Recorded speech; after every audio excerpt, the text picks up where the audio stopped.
Welcome to the Australian Hiker Podcast, Australia's longest running hiking podcast, downloaded over 1.3 million times worldwide and providing you with an Australian perspective on all things hiking. Coming to you from Ngunnawal and Ngambri country. In today's episode 348 of the Australian Hiker Podcast, brought to you by One Planet, we're going to talk about hiking with a hip replacement.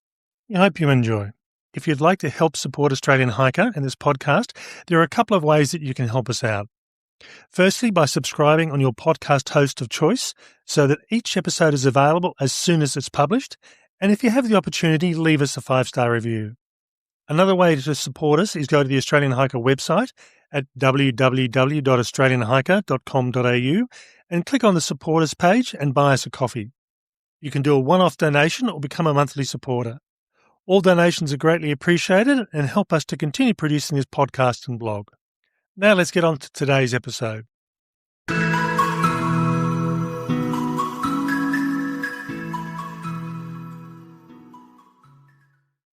Over the past 7 years, after some failed hikes, some ever-worsening issues with my right leg, and much not-so-subtle badgering from Gill, I decided to see a specialist to see what problems I was having with my right leg.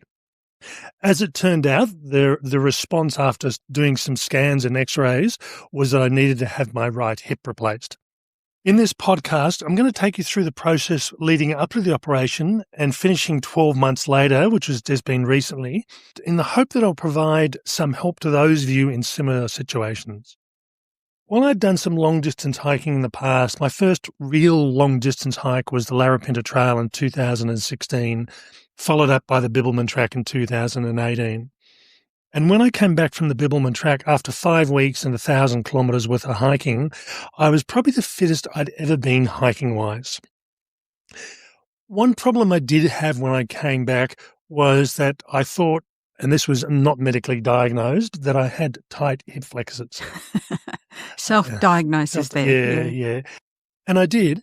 But as a result, I spent the next 6 or so years trying to fix the symptoms rather than focusing on what was the cause. Now, this pattern continued on, and in 2019, Gill and I attempted to walk the Human Hovel Track in New South Wales, and I ended up having to come off trail because my right knee I was having problems with, and I was really limited to walking 18 kilometres a day and at a much slower pace. Over the following years, the leg issues became worse. I developed what's called a Trendelenburg gait. And if you go to the write-up or the written version of this podcast, there's a video to give you an indication of what that looks like. I think many people have probably seen this in people walking around the place, but without realising what it was. Yeah, and I think the thing for me is that I'd noticed it relatively early, and yeah, there was a bit of badgering for me to convince Tim there was something not quite right happening here. So after seeing the orthopaedic surgeon and discovering I needed a hip replacement, there are a couple of things that caused me a few problems. The first one was the average age for a hip replacement is roughly about 65 to 68 years of age. And while I didn't fall into that category, I thought, well, I don't really need this in my health insurance. So I downgraded my insurance because I didn't think I needed it. And hindsight is really wonderful. Now, I actually got rid of all of my fertility treatment decades ago in favour of the only other option was joint replacement. So I'm well and truly covered for joint replacements. Now, that left me with two options. Firstly, I could foot the approximately, at the time of the operation, a roughly $25,000 to $30,000 operation fee and go private and choosing my own timing. Or secondly, go on the public wait list, which is what I did. Now, in relation to private health insurance, I did upgrade my insurance, but that meant I had to wait 12 months for a pre-existing condition. So going on the public wait list meant that I hopefully would get through at worst 12 months ahead or a bit sooner. Now, it turned up that I did end up going private, and the private system paid for most of that fee. But really, in relation to the public system, by the time they contacted me to see if I still needed the operation, it was just on 2 years. 2 years later. Uh, and the ACT was going through some serious issues at the time. They were losing a number of orthopaedic surgeons, so potentially I could have ended up waiting 2 or more years as a result. What it came down to was by the time I had my operation in 2025, my hip had got considerably worse. And as a result, hiking wasn't really an option. So those of you that have followed us for a number of years would have noticed that I wasn't releasing many new hiking reviews or trail reviews simply because I was unable to. And the ones that we were doing were, relatively short and with a bit of assistance, hey, Tim? Well, having said that, though, I think in 2024, early 2024, I did do the Gari Great Walk, which was roughly about 70-ish kilometres. Yeah, that's right. And, we weren't doing big distances, and that was the thing. But I have to say, by the end of that walk, I was just carrying more and more of the gear just to lessen the load a little bit on you. So you were struggling by the time we got to the end of it. And I'd gotten to that sort of stage when I came back after that, and this is when I started looking at going to see an orthopaedic surgeon, that if I walked any longer than around about 12 to 15 minutes, and this is just around the suburb, I would feel physically ill. That's called pain, Tim. Yeah, and it was. Pain response. So realistically, I had over 12 months of permanent pain pretty much, and Gill's comment was that I was grey in colour. Yeah. One thing I mentioned before I forget is, again, this was another deciding factor in me having the operation, was 2 things that occurred at work. And I work in a public building, and I get a lift up to my floor, that's fine. And I was getting in and out of the lift one day, and a woman in a wheelchair gave way to me. That was a lesson. So surely you should have realised something was going on then. I was. And the second thing that happened around about the same sort of time was one of my colleagues offering to carry my very lightweight laptop to a meeting because they thought I needed help. And I must admit, my limp had gotten quite bad by that stage. I was using a walking cane, and it was a really obvious and quite bad limp. So, that was definitely the thing. That and going to the problems I was having with feeling ill, that was really what pushed me, combination of those things that pushed me through. So I think being the stereotypical male, I thought, it really is time to get something don't listen done. to me. And in fact, it gets worse than that, because I was picking your sister up who was coming into town, and she saw a video of you walking, and she said, "Oh my God, Tim's limp. Oh my God, have you told him about his limp?" I said, "Do not mention the limp. Please do not mention the limp while you're staying with us." So as a result, in that sort of 12 months in the lead up to the operation, I was pretty much on Panadol Osteo, not all the time, but when I needed it. And that's one of the strongest strengths of Panadol. It's behind the counter. And funnily enough, you've got to go and ask the chemist for it. I'd go and ask, not a problem. And no questions. No questions. Well, they might have seen you limp up. I don't know, Tim. Yeah, I think so. Whereas Gill would do it, and almost without fail, they'd give her the 3rd degree about why she needed this strong painkiller. Yeah, that's right. And saying I needed it for my husband because his surgeon had told him to take it for pain. Yeah, there was a bit of an explanation I had to do. And certainly by the time I was due for the operation, there was a number of things. I couldn't hike, certainly. I couldn't ride a bike, whether that was outside or in the gym. I could push down, but on the upstroke, my femur would jam into my hip and it'd just lock in place. So cycling was out, even though the physio said cycling's a really good exercise, just didn't work for me. The pre-operation scans, when I have a look at them, and again, I've got no medical training, but it was pretty obvious. There was no cartilage on the head of the femur. The head of the bone had actually died, and it was all spiky, and the head of the femur was grinding into the hip. So this is why it was actually getting locked into the hip bone itself. And I must admit, in the lead up to the operation, I spent as much time as I practically could and was able to trying to lose excess weight and trying to get as fit as I possibly could. Now, Wasn't doing a lot with the legs, but I was certainly doing a lot of upper body stuff and arm stuff and getting myself as fit as I possibly could, although the legs weren't doing a lot of that sort of work. And the aim of that was really to try and help in the operation and the recovery process. In May of 2025 was when I actually had my operation. And from my perspective, this was probably the most serious operation that I'd ever had. Previously, my only experience with having an operation was a hernia operation. But certainly the hip replacement is a fairly invasive sort of process.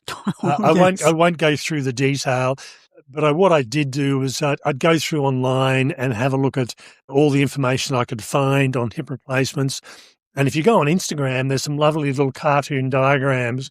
Unfortunately, I picked the worst one I could find on the first attempt, and I actually felt a bit queasy after seeing what was involved in the operation. I have to say, I was pretty worried when I saw some of those animations and videos of what would be done, and I just thought, oh, Tim's not great with pain, and Tim's not great with hospitals. And I think certainly from my perspective, it was one of those sort of things that, quality of life had been greatly impacted, and it was something I needed to do. And in fact, talking to the various medical people along the way, they said after cataract surgery, hip replacement is the biggest impact on quality of life once it's been finalised and you've recovered. And certainly I would never having had cataract surgery, I wouldn't know, but certainly the hip replacement surgery, I would certainly say, yes, it does have a huge impact. There's no doubt about it. Now, if you're going through and doing research into a hip replacement, really there's two main choices, coming in from the front, coming in from the back. And usually the coming in from the front is a bit more complex, so the surgeons need to be a bit more skilled. If it's a refurbishment operation down the track, and that's potentially something I have to look forward to at some stage in the future, they often will come in from the back, given they've created a scar on the front already. And there's certainly, if you're very heavily overweight, they tend to come in from the back as well. But my understanding is that coming in from the front, they push the muscles aside, whereas coming in from the back, they actually cut muscles to get access.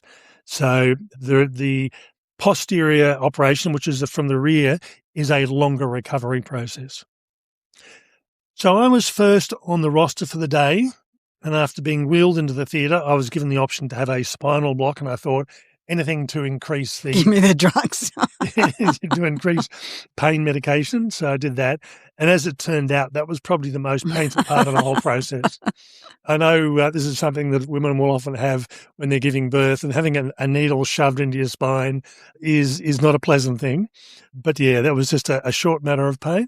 And from there, I just lay down on the table, and the next thing I knew, I'd woken up from recovery.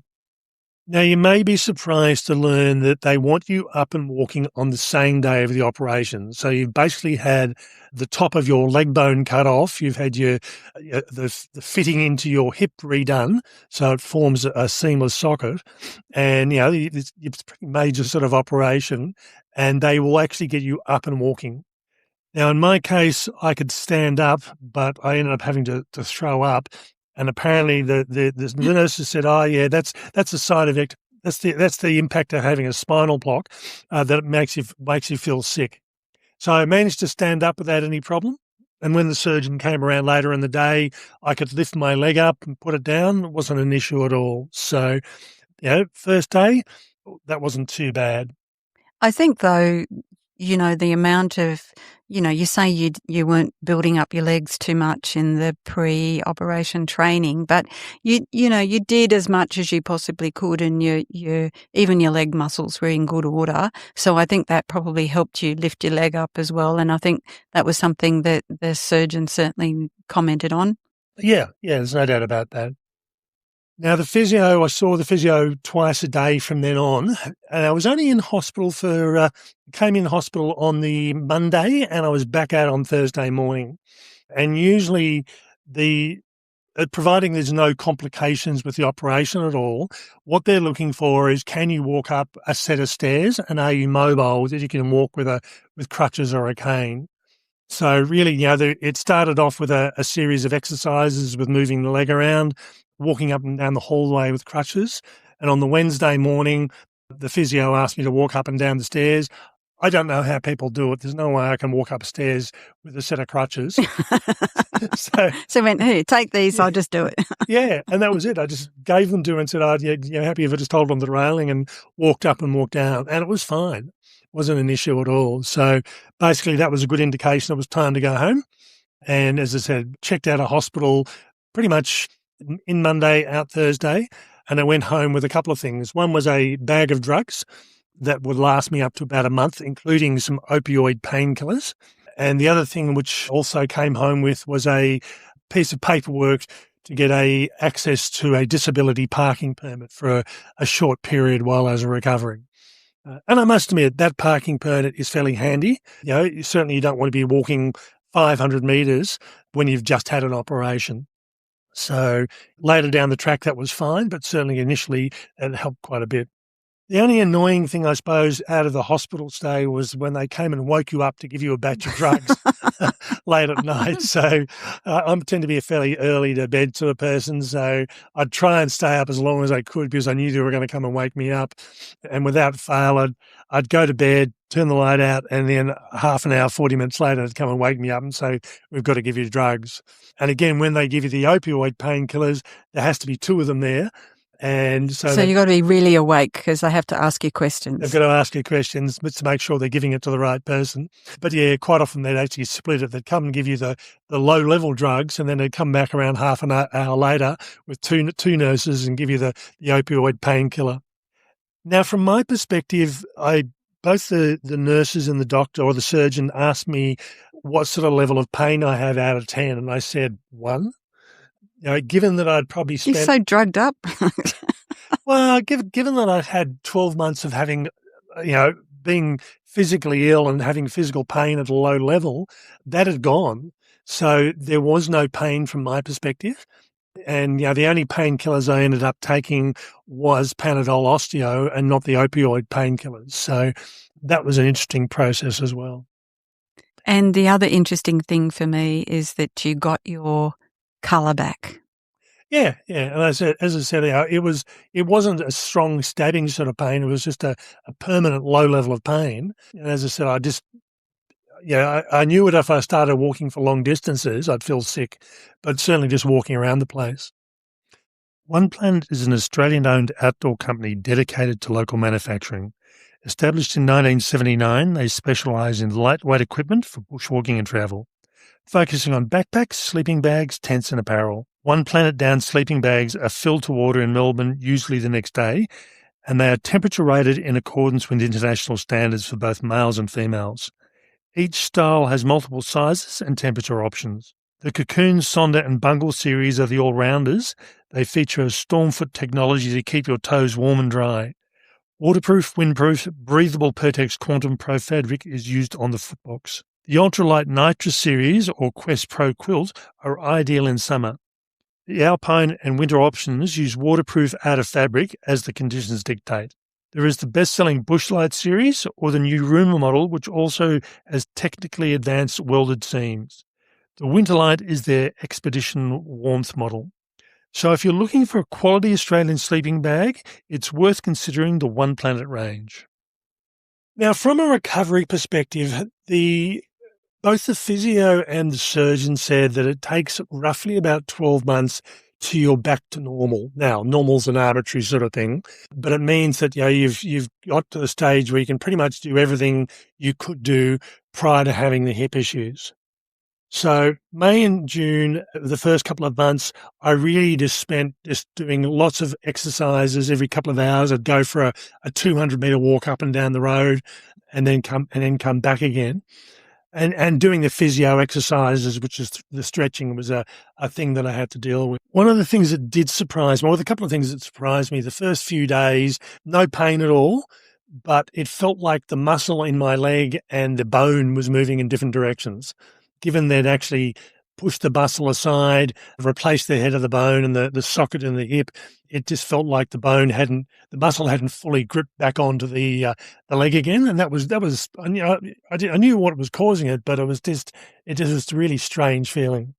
The other thing was when I went to see the surgeon at 2 months after the operation, And in that sort of situation, they check the wound, make sure it's all okay. And pretty much he said, "You're right to drive again," which was a real surprise. I wasn't expecting to be able to drive for about 6 weeks. And my thinking was that given that I had such a major operation, I didn't think it would be a good idea if I needed to slam my foot on the brakes. And I thought that was the issue. But when I asked the surgeon, he said it's really about if you're on opioid painkillers, you don't want to be driving. So, yeah, and given I wasn't. And I think that's the thing to reinforce as well. So while Tim did get the serious painkillers to take home, didn't even crack the packet open and didn't need them at all. So, that's a pretty impressive kind of improvement to, what was pre-op and also even the painkillers you were taking during the hospital visit. Late July, again, continuing the exercises and building up the walks. I was actually going through and walking on uneven ground, so uneven grass. I was walking up to the bottom of my local mountain and walking on the management road, which had uneven sort of ground on it. And also I did my first real hike. So it was only a 3.2 kilometre hike, but there was some uphills and downhills, and that went fine. The hip had no problem with that at all. But I think for me, the issue I had was more paranoia about injuring myself. One of the potential complications of a hip replacement is you can end up dislocating your hip while you're recovering. And the surgeon said that's really rare. He said he's done so many of these operations and he'd only had 2 patients that had had it occur. So, but it's just the mental thing. It was just a mental barrier on my part that I was worried about doing this. So I was being ultra careful. So getting down to the beach, which was where my destination was, it was a bit greasy and muddy. So I was taking it really slowly and coming back up again as well, because I didn't want to slip and again, potentially injure myself. September saw me get back into swimming again. And this is something I hadn't done since pre-COVID, but I do like swimming and I find it uses a totally different set of muscles than anything else I do. And you can't swim until the actual operation scar is healed back up again. So that was, for me, it was around about that August-September period. And certainly I was back at the gym by that stage and doing not so much a lot of leg exercises as far as weights, but I was walking on the treadmill, walking on the cross trainer and doing a lot of upper body weights without putting too much stress on the leg. And one of the things that you had to do was to even out the muscle on your legs as well, because the fact that you had been favouring the left side meant that the right was weakened. Yeah, and certainly no doubt about that. November and December. Now, November I saw the surgeon for my 6-month follow-up, and I'm paraphrasing here, but he said go for it. And again, I'd pretty much been doing that already, but still having this mental block in my background, in the back of my head. And him telling me that just gave me a lot more confidence. So I started increasing the weights on the legs that I was doing and pushing myself a bit more and doing longer walks. Now, when I say doing longer walks, in September I ended up doing the Munjip Trail in southern New South Wales, south coast, and that was around about 17 kilometres, and that was fine. But certainly doing longer walks and more regular walks where I was doing up to 10 kilometres a day certainly kicked in about then. The only time I ever went backwards in my recovery was after attending a work conference when there was a large group of people in the room and ended up with probably the worst cold I'd had since I was a teenager. And that just knocked me around. I wasn't able to do any exercise for 10 days or any serious exercise for 10 days. So I found that was the backwards step. And it wasn't to do with the hip. It was just to do with catching a cold that knocked me around. January and February for me were quite interesting. So, I have 2 dates, the 17th of January and the 6th of February. And again, from the day prior to those 2 dates to that day I just mentioned, everything just felt wonderful. I got up in the morning, my leg hadn't felt this good for years. That was in January. And then again, I had the same thing in February again. It sort of kicked up a level as well. So that was really from May to sort of January was probably the biggest change that I'd noticed in my recovery. By this stage, I was walking up my local mountain, Mount Ainslie, 2 or 3 times a week, which was a 232-metre incline. And some of those slopes I had a gradient of 1 in 4. And I'd go up that way and come back down again rather than walking up the designated walking trail just to put a bit more put a bit more stress on my legs. And I think for me, the hill walking was one of the best things I could have done because I was still favouring my right leg. And even now, 12 months later, I'm still conscious of the fact that I'll favour my right leg. I'll be standing at the sink or the bench in the kitchen, making a cup of tea, and I've got 90% of my weight on my left leg. It's just habit. And both the surgeon and the physio said this operation will fix your hip. It won't fix your limp because the limp is habit. It's habit I'd had for probably about 7 years, and it's going to take me a while to get out of. So anytime I walk now, more than a mile or 200 metres, I'll either have tracking poles or a cane. And I must admit, I prefer the tracking poles. And that just means that it forces me to use both legs. Now, in March, when I started doing Australian Hiker full time, it meant that I could start doing exercise on a more regular basis. And I probably kicked my exercise up by about, I'd say, 30% to what I'd normally been doing. And that meant that I was trying to walk up Mount Ainslie and do that hill walk 4 or 5 times a week, as well as going to the gym, as well as walking around the suburb where I could. And this was in preparation for my April hike. One problem I did have over this whole process was gaining weight. Now, the physio said you can't starve yourself because you've had a fairly major operation and the muscle needs to repair itself.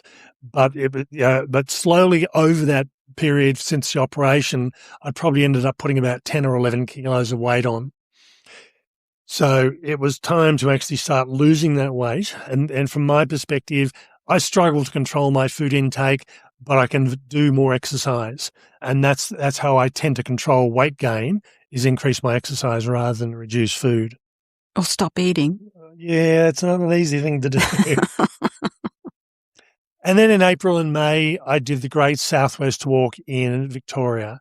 Now, this was for 2 reasons. One, I wanted to do a long-distance hike because I enjoy long-distance hiking. The other one is I wanted a test walk to see if I was able to do the Hyson Trail later on in 2026. Originally, I was planning on doing the Grampians Peak Trail, and that trail is around about 164 kilometres, whereas the Great Southwest Walk is 250 kilometres. But strangely enough, the Great Southwest Walk doesn't really have any massive inclines or gradients. You might get a 20 or 30 metre sand slope you've got to go up, or you've got a short incline from the valley up to the top of a hill to walk along the top, but you're doing that gradually. It's not steep. So from a minimal gradient for a walking trail, this is probably the best option. Now, over that roughly 14-day trip, there was a couple of things happened. I lost 5.9 kilos of weight, and that's pretty typical for me. I typically lose about 3 kilos a week. I built my fitness up to the best it's been since probably I did the Bibbulmun track in 2018. I think there was a third thing as well because, you were talking before about your confidence and, being a little bit hesitant. I think that walk got rid of that. I think you really sort of realised what you could do and what you could do by yourself without any kind of encouragement or sharing the load or anything like that. And I think, that was probably a big thing and the thing that I've noticed most since you've been back. Certainly that had a big difference for me, and I came away from that walk thinking, yes, I can do the Hyson Trail. When I did the Bibbulmun track in 2018, I was averaging 32 kilometres a day. My issue at the moment is I'm still carrying around about 6 or 7 kilos more than I want to. So I need to lose that at some point, and that will certainly help. Some point soon. Yeah, that'll certainly help my physical fitness, and I'm aiming on trying to do that before third week in July when I start my Hyson Trail walk. I was also not travelling as fast as I was in 2018. But having said that, the Great Southwest Walk was a walk of 2 halves. At my peak, I was probably walking around about 3.8, 4 kilometres an hour. Through the soft beach sections, I was probably lucky to be walking 2.5 to 2.75 kilometres an hour. So I've still got a way to go. And in planning to do the Hyson Trail, I'm not going to be planning on doing really long days. I do have a couple of days that are long, but on average, I've allowed an extra 10 days from when I originally planned on doing it in 2021, and when COVID hit and it prevented me from doing that trail. So shortly after I came home, I had my final X-rays. Surgeon said, "Yep, all good. Doesn't look all fine." And I've actually got a copy of my X-ray in the podcast show notes as well as the written article, and it gives you an idea of what the titanium prosthesis looked like. But it's an interesting process, and with that came a little card which I take with me when I go on planes, because even though it's titanium, if the scanners pick up that I've got something in my leg, I can just say, "Here's what it is," and it's got a list of all the bits and pieces that went into my leg. I have done some flights, and Nobody cares. nobody cares. Yeah, so mind you, there's a couple of capital city security screening services around Australia that are a bit archaic, and they pick up all sorts of weird stuff that the main cities don't. So haven't been down there, but interesting to see what that'll be like.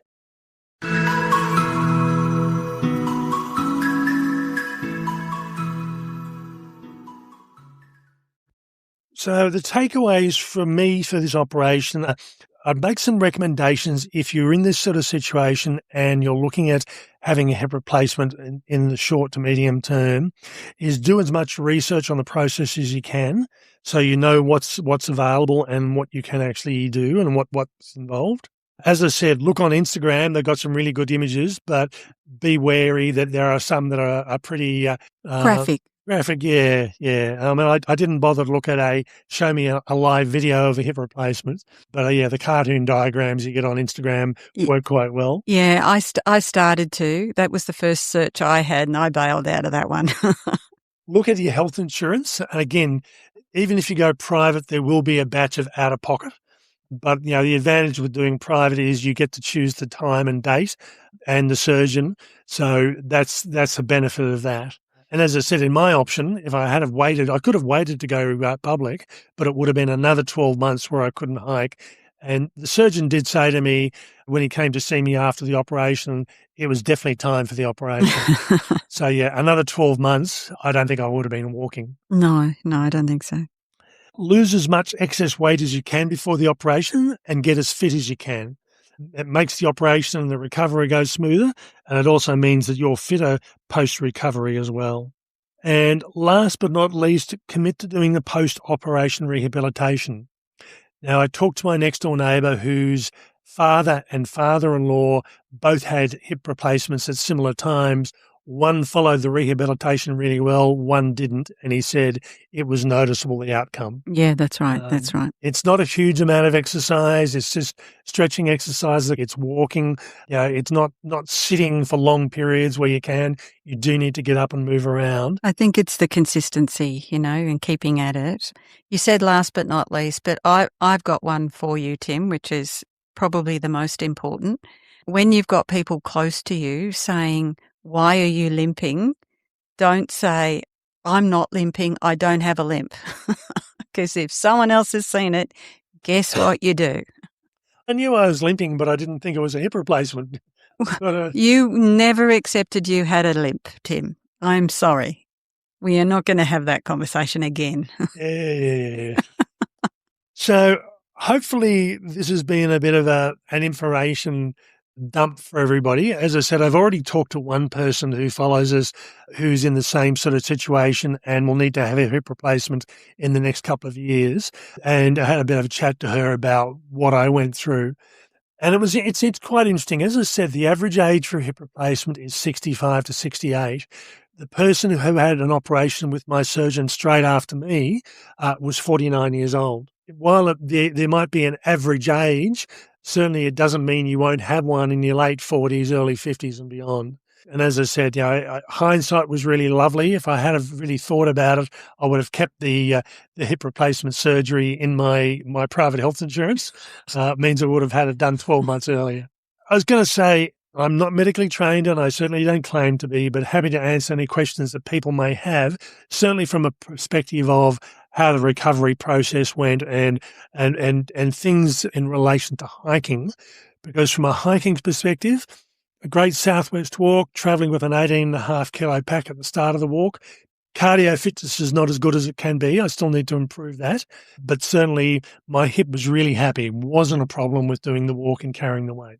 And I have to say, I was amazed that you were getting up and moving about so quickly, not just while you were in hospital, but afterwards. And, sure, you were a little bit tentative because it was, pretty drastic surgery, but the speed of the improvement was amazing to watch. Okay, that's all for this episode, brought to you by One Planet. We hope you've enjoyed. That's all for me. Bye for now. And bye from me.